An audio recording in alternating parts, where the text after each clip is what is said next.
I'm Frank, and I'm all about helping business owners and entrepreneurs start and grow their lawn care business. Make sure to subscribe, like, and hit the bell button so you're notified of my future videos. Welcome back, lawn care pros. So today I have Bobby with me, a lawn care professional here in the DFW, Texas area. We're continuing our conversation from last week, discussing a little bit further about the weather challenges and some of the business challenges going to the 2022 season. And so let's flip the switch and talk a little bit about some of the challenges that other lawn care companies are experiencing during this time of year. In the fertilization weed control side of the business, one of the challenges that I know going into 2022 is the increase in prices, right? Increase in prices for our products. That products is going to be, the fertilizer, the pre-emergent. Where are you seeing the most increase in pricing? To be honest, every year you do take a little bit of price at everything, just like everything that you go buy anywhere, it takes a little bit of price. But for us, as far as the weed control, pre-emergence, those are staying pretty close to baseline of what they were last year.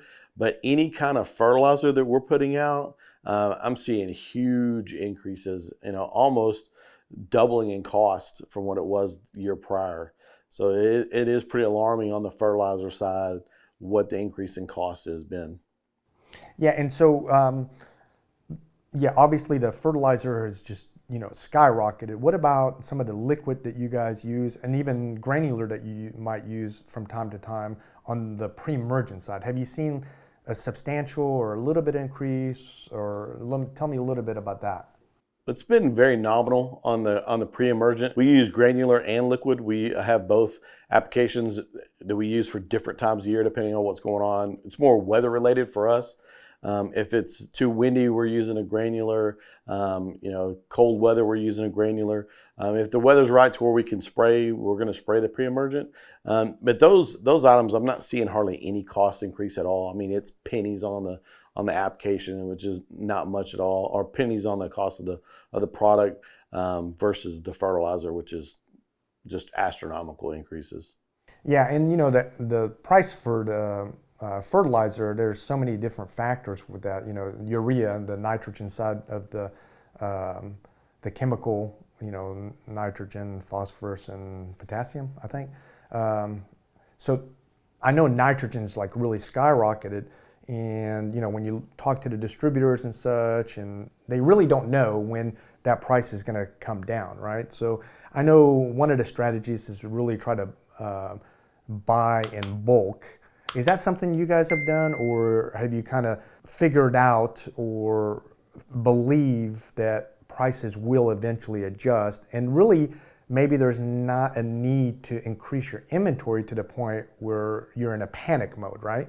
Right. For us, towards the end of last year, we knew that these prices were coming, and we were able to buy some of the excess the fertilizer they had on hand at that lower price. So we pretty much stocked up with all that we could find here locally from our vendor, and we got enough to last quite a while going into this year.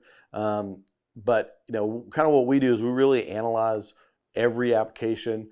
How we can, get the best product. We have great vendors that are able to help us moderate and adjust our products to where if, one product's a little bit higher than it's been, we can use something else. So we're always looking to give great results and to be able to keep the cost down. One other thing we did is we did adjust price on customers this year. It's the first time we've done it in, forever. So, but we felt like with what's going on and when the costs that were escalating for us, it needed to be passed along down to the customer. And that's what we end up having to do. And when that happened, as far as the price adjustment, how do you think the customer kind of looked at that? Were they freaking out? I don't know what percentage it was, 5%, 10%, whatever it was, right? Did the customer, freak out about that? Did they understand?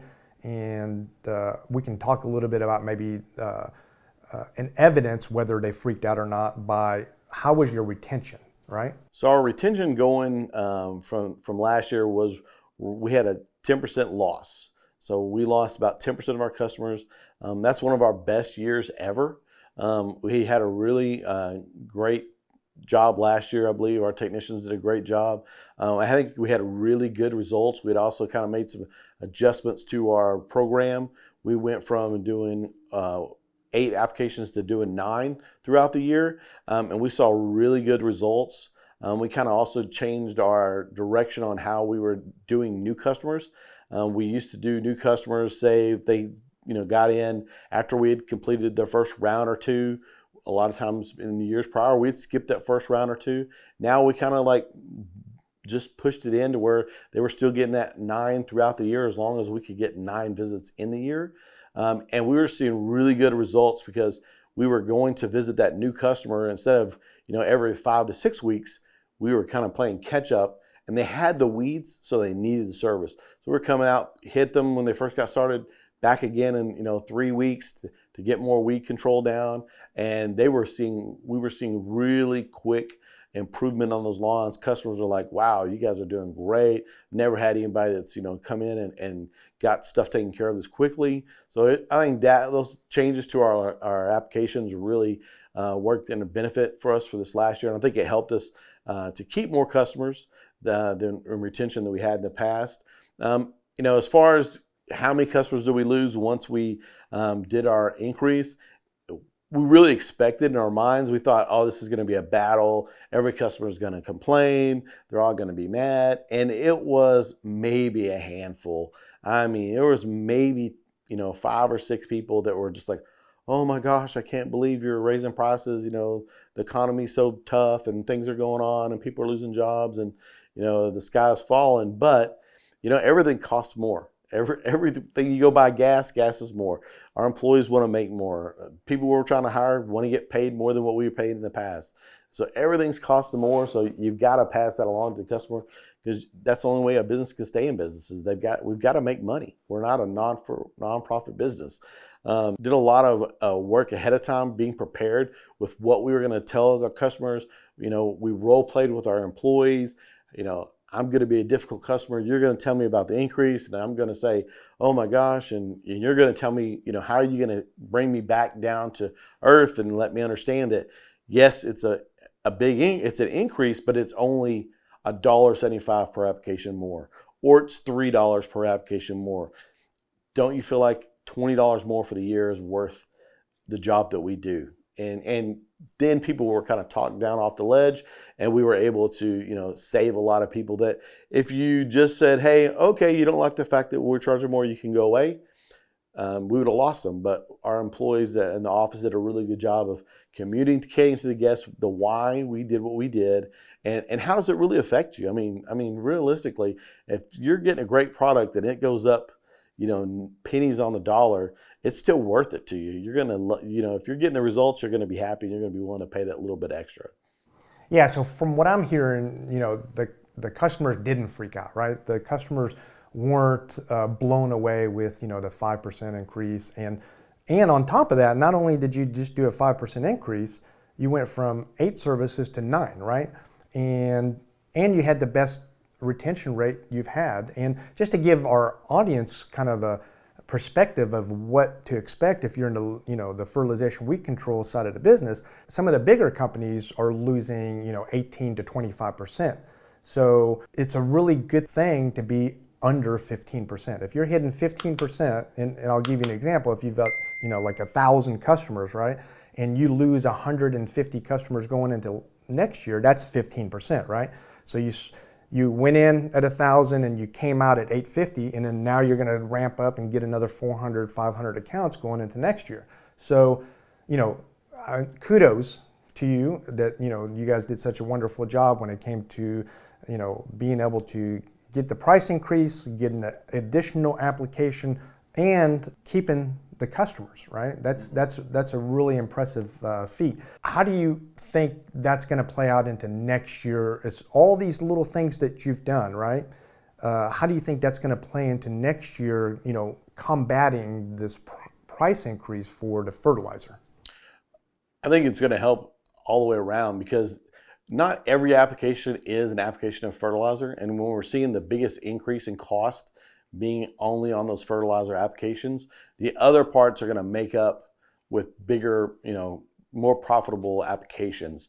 Those ones that you do that, that use the higher nitrogen in the middle of summertime or going into spring and summertime when you're getting that really focused on that top dressing and getting the green down, those are going to be a little bit more expensive. But hopefully, if we're doing a great job and we're keeping customers year over year, we're making up for it on the weed control side. The way we apply weed control is on a spot treatment only. We don't just blanket lawns with chemicals that we don't believe they need. We actually just treat the weeds on a spot-by-spot application. And that does give us a better cost on chemicals. We spend a little bit more time and a little bit more labor at that lawn to do that application. But I think it's better for the lawn in the long haul. I think it makes the lawns have a thicker, greener, lush, grass. And that's what we're looking to do overall. We're here to make the people's lawns look as good as possible.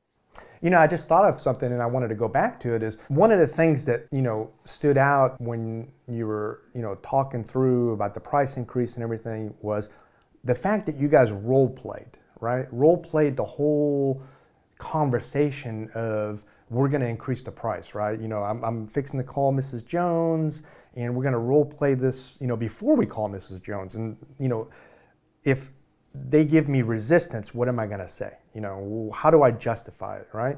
And do you feel that that really helped, getting that retention to where it needed to be, moving all these obstacles out of the way and really, the people that are making these calls, not catching them by surprise, right? Our employees, right? The employees are not like, oh, well, she's asking me, well, why are you increasing the price? Right. For us, I would say that our approach is, we definitely try to think from that customer sitting at home. What are they going to ask? What are they going to think about what we're doing? And we educate and spend a lot of time educating our office staff to actually almost be qualified enough to be an applicator. I mean, they know that certain lawns need certain chemicals. Certain chemicals don't work on certain grasses.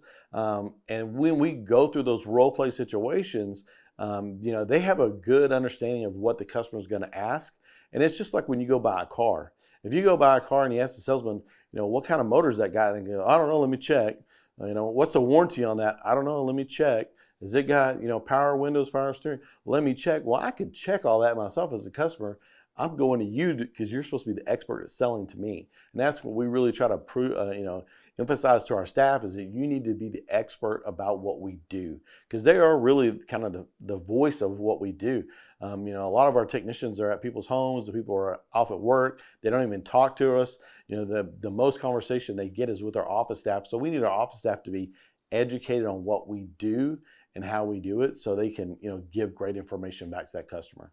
Yeah, and interesting enough, when your staff is educated, right, and they know what needs to be put out in the field, instead of just, yes, Mrs. Jones, it's going to be $55 per application, and that's all I know. Instead of that, really knowing what kind of chemicals we're putting down, how it applies to your lawn, what we're going to do, it's really giving the employee a whole lot of confidence, right? And when you come from a point of confidence, like you said, the car dealership example that you gave, when somebody says, I'm going to check this or I'm going to check this, I don't know how many tires it has. Oh, well, it's a truck. It has 4 tires. That's all I know. It really doesn't give the person that's purchasing from you the outlook that, oh man, this guy really knows what he's talking about. He's confident, right? Right. I think it definitely shows through. You can hear it in that person's voice when they're talking to you that they're confident about what they're telling you. They're not reading a script. They're not making something up. They know exactly what to tell you and exactly what's happening, what's going on, and they sound more confident over the phone.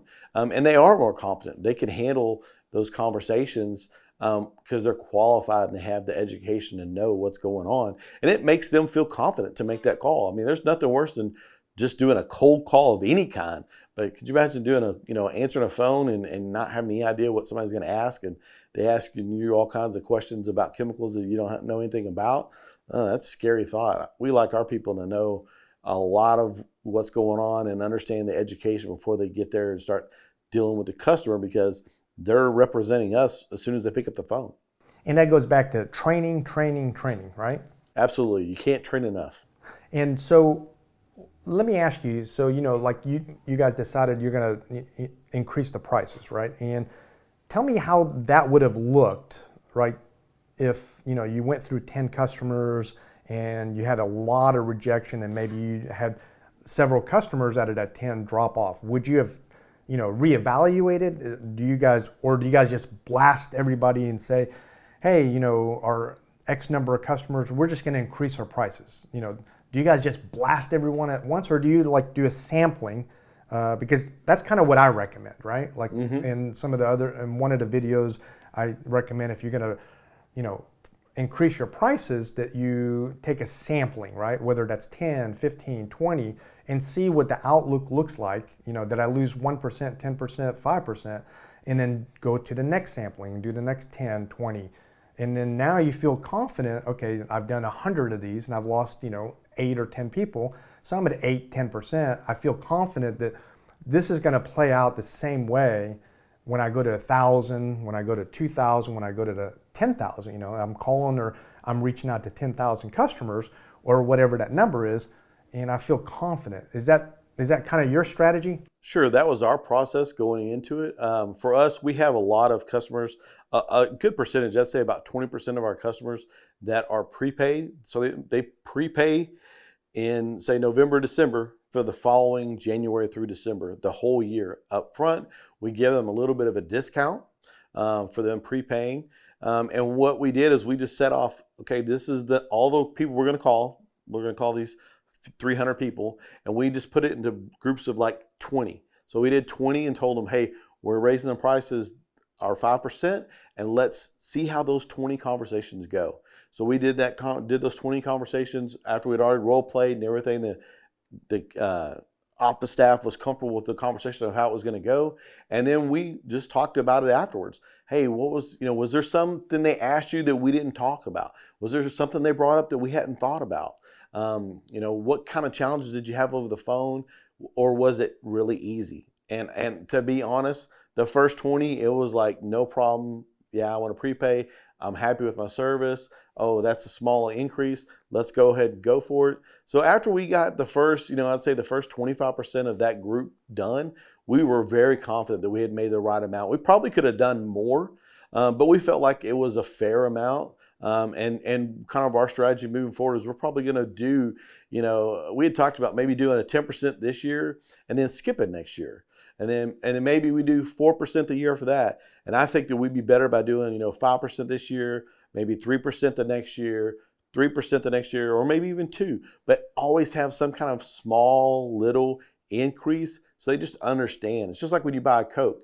You go buy a soda at the store, it's $1.99. You go back January 1st, it's $2.05. Well, it went up 6 cents. Does that make you stop buying the drink? No, you just buy it and just know, well, that's just how it is now. Things move up a little bit. If you do that 10%, I think that could be a bigger bite of the apple that people could take. Whereas if you just continuously every year taking a little bit, because everything's going up, trucks, labor, everything goes up a minimal amount every year anyway. It just makes good sense to increase things every year a little bit as well.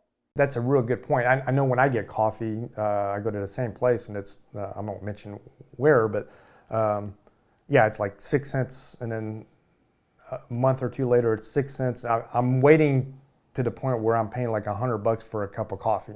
It's getting there. I don't know when it's going to happen, but I think it's $1.94 for a large coffee at this place right now. But I remember when it was $1.50, and that wasn't but probably a year or a year and a half ago. So right.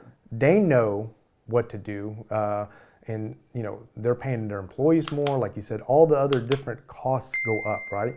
So that's definitely a good strategy. I like the way you guys handle the sampling portion of it and making sure that the employees are confident. That's really good. That's really great. So fast forward now, here it is. We're getting applications down now. The production's coming in. And it's February, right? Like it's beginning of February, first week of February. Now in Texas, when do you start seeing, new customer inquiries, right? Really, you see a few. I mean, we get a very small amount right now. It really is indicative of the weather. So once we get consistently above 70 degrees and you start getting a lot of lawns come out of dormancy, that early springtime, I would say, March is probably one of the better times, because you'll start to see that's when people start to mow the yard for the first time in a while. And they start to really kind of look at their lawn again because it's not so cold. They're not running from the car to inside the house and don't care about the lawn. So that March, we start to see some increase. In April, second week of March through the end of April, mid-May is kind of our busiest time of the year as far as new application, new treatments, and new customers coming on. So that's typically when we see the most new people come on, is in that kind of that 6 weeks period, 6 to 8 week period. And everybody talks about route density. Is that something that you guys are focused in on? And how is your route density right now? Our route density right now is very good. We do a really good job of staying in our area. We've got a couple of areas we're basically in the HEB, Tarrant County area, when we focus really heavily on advertising those areas. Last year, we kind of increased and kind of expanded our boundaries a little further west and a little further south. And we picked up a lot of new customers in those areas. And for us, we were lucky that a lot of them were very close, and we were very strategic in where we advertised because we didn't want to be kind of spread out too thin all over the place. Route density is definitely what makes it to where this business is profitable. And for us, we've done a really good job of it. And we, with having less turnover and retention of our customers, that's really helped us to keep that growth in those areas. Because when you can do, there's days that, one technician can do, 35 stops and drive 30 minutes the whole day. That's driving like less than 2 miles all day long. That's incredible. That's high productivity, and that's high profitability as well. Yeah, I'm going to put you on the spot. You might not know the exact number on this, but let's just say, what do you think, like if you could pick a street, right, or within a small community, what would you say, how many lawns is the most you've had or have right now on one street? 14 is the most I have on one street. It's one street. Basically, we do just about every other house on that street. And then it's kind of a newer development area. And in that little area, it's very small. I don't know how many people live in that neighborhood, but right now we have 80 customers in this one neighborhood. It's enough for 2 days of applications by one technician, and it's great. It's 40, you can do 35 to 40 applications from that one technician. The lawns are all very, typically under 5,000 square feet. A lot of them are Bermuda, which are, for us here in Texas, they tend to do a little bit better. They have less weeds. They're a little bit thicker grass. And since it's a newer community, there's not a lot of trees, so there's not a lot of shade issues. So this is a very good area for us. And in that area, it's great. Having that kind of route density, when I go and talk to a new customer, they're like, oh, well, I'm really excited to get started. And if they want a referral from another person, I could tell them, yeah, anytime, we're always looking at your yard. We're in this area at least once a week because we just have so many homes that we're able to get to in this area that, we're always touching this area all the time. So it works out really good for us to have that great route density. So the strategy for this year, the 2022 season, is it kind of more of the same thing, or do you think you're going to do something crazy and just, veer off this good strategy that you have right now? No, I think we'll continue to use our good strategy. I think that this year, the last couple of years, we've had really great response with referrals. So customers telling other people, their neighbors and stuff, to let us take care of their lawns. We've gotten great retention on that as well. So it's, when somebody says, hey, they refer our business, that person usually stays with us a long time as well. And so for us, those are one of the best ways we had at getting new customers. And then we did a lot of digital as far as like Nextdoor, Those kind of apps, we get some really good responses on those. It's kind of another way where people can give you, they can give you a good response and say, hey, that person does a great job. And then, if people were asking, hey, who does a good job in this area, our name came up a lot in those areas. Well, great. Hey, I appreciate you having you on. Very insightful, kind of sharing with us about the weather and kind of your strategy going into 2022. We talked a little bit about the pricing and retention. We talked about a lot of things. So again, thank you for joining me today and kind of discussing things. And I hope to see you again soon, and we'll definitely look to having you on again. Thanks, Frank, for having me on the show. Appreciate it. I hope this information was helpful to you. Please make sure to subscribe, like, and hit the bell button so you're notified of my future videos. See you next time, Lawn Care Pros.